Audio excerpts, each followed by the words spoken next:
I threw a 40 bottle through our neighbor's window.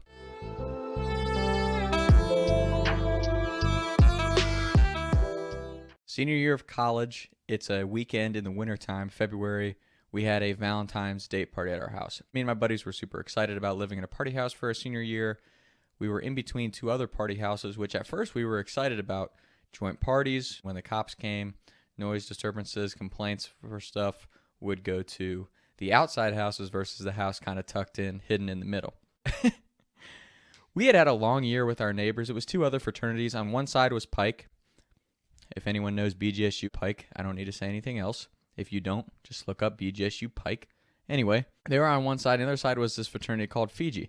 At the time, Fiji and our fraternity were both kind of just like mid-level fraternities, but they were like our little brother because we always somehow beat them in everything. We were just a little bit better than them in everything, always kind of had their number, and they hated us for it. It is what it is.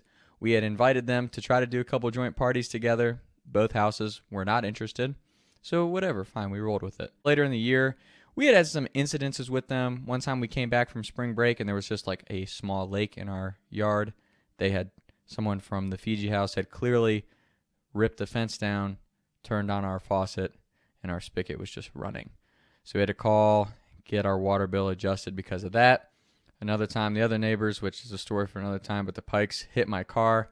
The dude's truck had gold paint. My car was gold, and I asked him about it, and he totally lied to me. So they had been doing shitty stuff to us all year, and it was really just because we did our own thing in the middle. Long story short, it's Valentine's Day. We're having a great time. It was a pretty wild night.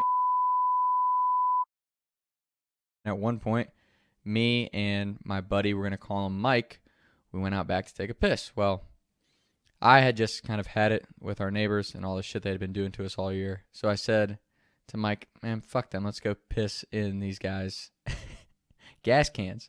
So we opened these two cars' gas cans and we pissed right in their gas tanks. Well, now me and Mike are rolling. We're feeling ourselves, having a ball. I finished one of my 40s that I was drinking. I think it was a Bud Light. And Mike looks at me, and I'm like, I'm going to throw this into their yard. Now, originally, I was just going to throw it at their garage. They had this little detached garage in the middle of their yard. It was like a little shed that they hung out in all the time. They had lights. I think they had like a beer pong table and something like that in there. But the windows facing us, we're in our yard, and all these yards were divided by like this rusted out. You have 3 yards, and they're all divided by these rusted out chain link fence. I'm looking at Mike, and I'm like, I'm going to throw this bottle on the roof. Not looking at the window. I'm thinking about the roof. In all honesty, no one's going to believe that, but I swear. And Mike's like, fuck yeah, dude, because we're just saying we want the bottle to shatter. We ain't thinking anything about the neighbors at this point. It's just we had already gotten the neighbors. We had already punked the neighbors that fucked with my car. We didn't really even care about the people that turned our fucking spigot on. So I'm like getting ready to chuck this bottle, and Mike's like, yeah, gassing me up. I'm like, yeah, baby. I fucking chucked this empty bottle, and as we're watching the 40 bottle spin through the air, I'm like, oh shit. And you can tell it just does not have the velocity to get to the roof. And as it starts to go down, I'm thinking, oh, man, just maybe shatter in their yard. Oh, no. And I'm telling you, it felt like I got bottles in the air for 5 minutes. Mike's like, starts tapping me. Tom, it's short. I'm like, oh, shit. Boom. It fucking shatters this window, dude. I mean, right through their garage window. And they hung out in that little garage all the time. I'm like, oh, fuck. And we were laughing our asses off. We just run. We run straight out because it was so loud. And there was no parties on either side of us that night. We were having a date party. So it's really just your fraternity members and their dates. There was only probably like 40, 50 people at our house. So we are sprinting around because we were right by this courthouse parking lot. So we sprint out of the backyard of 219 and loop around this parking lot back to the front to the road and come in through the front porch. As soon as we get back to our front porch, my buddy Ben's like, he was the security for the night, like one of the sober bros. And he's like, dude, what was that? He sees me laughing. He's like, Tom, I heard it. What the fuck did you do? I'm like, nothing happened. I just broke a bottle out back. As the night went on, we start thinking about it, me and Mike. We're like, fuck, man, that might have been bad. And I go out front, and I'm talking to Ben again, and Ben's like, come on, tell me what happened. I'm like, well, I threw my fucking 40 bottle trying to hit this roof, and I throw it a little short, and I shatter this fucking window. And he's like, dude. And mind you, again, we had beef with these guys all year. And again, we didn't have any fucking beef. We wanted to do like joint parties, hang out with these dudes, and they were just being dicks to us all year. So I guess it was just drunk me fucking had enough of it. But I fucking shattered their window. I was thinking about it more and more as the party ended. I'm like, fuck. Everyone's kind of leaving for the bars, and I start thinking, shit, we're the only ones that had a party. There was a light dusting of snow on the ground, and I'm like, shit, dude, it's going to be so obvious that it was us. You're going to see our footprints out there, and we're the only people that had a party, and I just didn't feel like dealing with that beef. So I run over. I hop the fence out back after everybody leaves.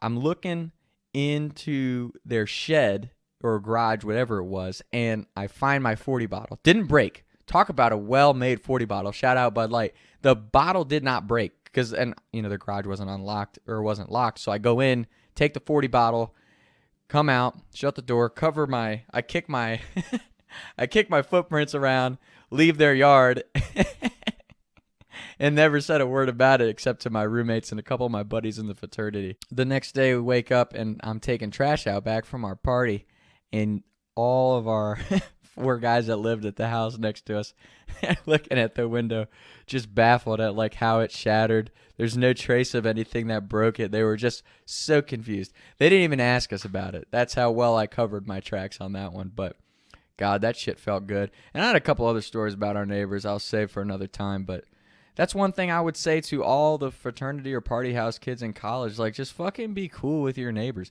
You're not hot shit. You don't have to act like you're a fucking top dog. Don't be a fucking douchebag. That would be my advice. Because at the end of the day, you're all in fraternities. You're all doing the same general shit. You might as well just get along and do it together instead of being dickheads to each other. The 2 neighbors next to us just really sucked a dick. We could have had some sick parties. You could have had 3 party houses running at once. And it would have been awesome for stuff like a big holiday for us is Fake Patty's Day up at BG.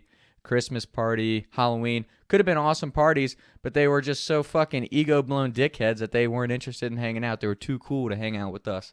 It's just one of those things I would say to anyone who's in a fraternity now or is going to be in a fraternity. Just be cool with the people that you're fucking around, because it's just you're really just costing yourself in the long run if you be a douchebag. But that was an awesome story. I regret nothing from that, and we've got more neighbor stories coming from 219 too. Thanks for tuning in. Also, Talks with Tom is a podcast. I'm on Spotify and Apple Podcasts. I believe I'm on any available platform. I just do it through Anchor. So that's how you can check it out. I'll put the link in my bio here soon. I appreciate all the love. I appreciate everybody who's enjoyed. I'm glad you guys are enjoying it, but it's been a lot of fun. I look forward to see what the future holds. Peace out. Hope everybody's good. Talks with Tom. I was riding around town thinking to myself, is it gonna get easier? I'll be up in a way of the shake and bake, but I can't even breathe no more. What's it to me?